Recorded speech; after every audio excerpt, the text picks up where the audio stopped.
Hello po, magandang tanghali para sa inyong lahat. Welcome po sa ating Midday Boost program. Ngayon pong araw ng Tuesday. At ngayon pong Tuesday, alam nyo po na tayo rin ay nagpe-prepare para sa mangyayari sa atin ngayong October 1st. October 1st, February 1st, okay? Unang araw ng next month. Bakit? Kasi next month po magkakaroon tayo ng missionary visit ni Bishop John Paul. Okay? Lahat po ng meetings natin sa umaga, siya po yung gagawa. 7 a.m., 9 a.m., and 11 a.m. Siya po yung gagawa. So, it's gonna be a blessing para sa lahat. So, make sure po na yung mga invites ninyo, as ay alam niya, huwag tayo malate sa meeting natin. And talking about itong visit na ito, alam niyo po na nasa pang-ilan na po tayo, nasa ilang araw na po tayo na nasa faith nitong it is written. Itong it is written na ginagawa natin, ito po ay isang daily meditation ng salita ng Diyos para magdala ito ng blessing para sa atin.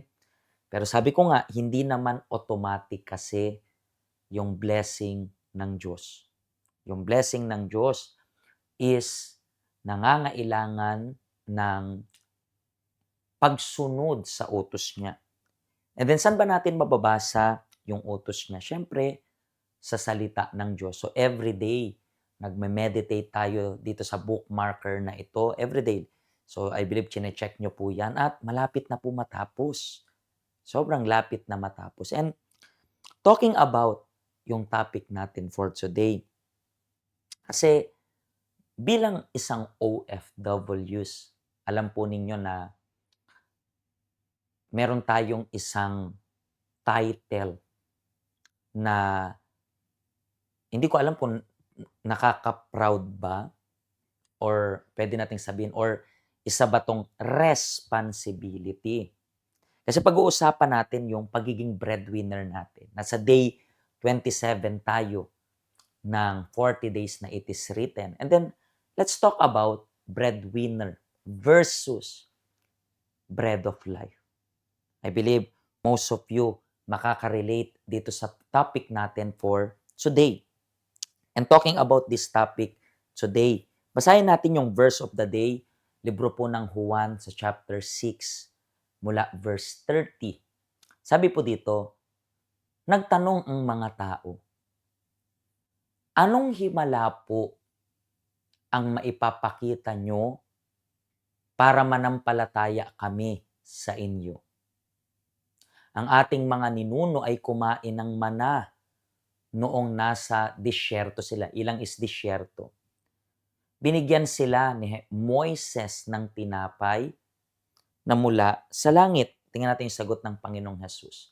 Sinabi ni Jesus sa kanila, ako ang tinapay na nagbibigay buhay. Ang sino mang lumapit at sumampalataya sa akin ay hindi na magugutom o mauuhaw kailanman. Let's talk about this. Una, pinag-uusapan nila yung mana. Ano po ba yung mana? Yung mana is tinapay siya, literally, tinapay mula sa langit.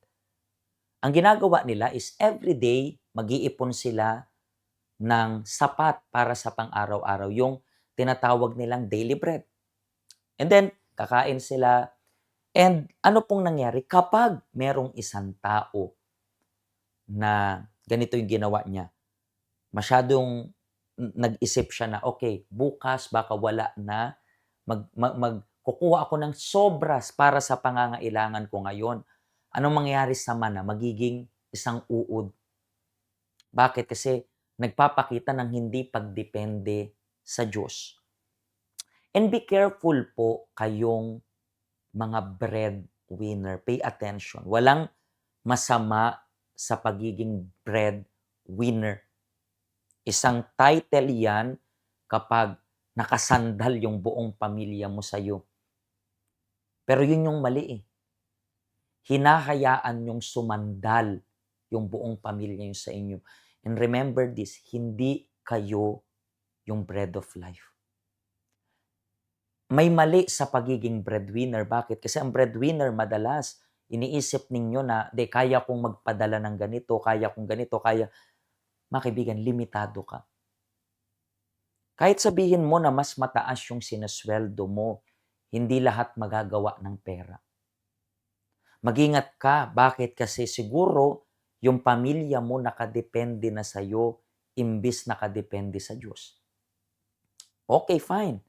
Breadwinner ka. Pero hindi ka bread of life. Kasi sino daw yung bread of life? Yung Diyos.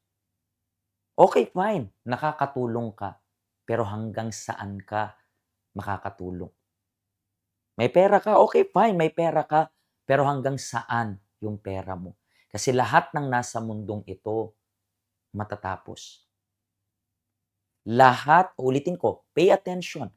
Lahat ng meron sa mundong ito matatapos. Lahat ng bago naluluma. Lahat ng bagay, pagdaan ng panahon, nasisira. Lahat yan ganyan, pansamantala, temporary. And then isa sa pinakasikat na quotes, 'di ba? Imbis na bigyan mo ng isda, turuan mong mangisda. Yung quote ko naman is, imbis na ikaw ang superhero nila, tagapagligtas nila. Kasi ikaw yung tinatawagan nila kapag may kailangan sila. Turuan mo sila na kapag may kailangan sila, tawagin nila yung Diyos. Kasi ikaw na nanonood sa akin, kapag may kailangan ka, tinatawag mo yung Diyos. So, and then, 'di ba, nafi-feel ka na, nabi-bless ka, nafi-feel mo na, okay, fine, kasama ko yung Diyos. Bakit hindi mo hayaan na yung pamilya mo ganyan rin? Pero minsan kasi inaagawan ninyo ng trabaho yung Diyos. Tandaan ninyo, siguro nga breadwinner ka, pero hindi ka bread of life. Tandaan mo po yan. Kung wala ka pa pong bookmark na ito, bisitahin mo kami maybe today, tomorrow, or ngayong weekend kasama si Bishop John Paul, and then bibigyan ka namin itong bookmarker na ito. And if ever po na natulungan kayo ng program na ito, do not forget to share yung link para sa family members mo, para sa kaibigan mo, na siguro drain na kasi laging sila yung tinatawagan tuwing may kailangan yung pamilya.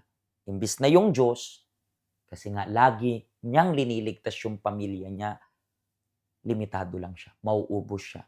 At ayaw kong maubos kayo. Okay? Magkita-kita po tayo bukas. Pagpalain po kayo ng Diyos.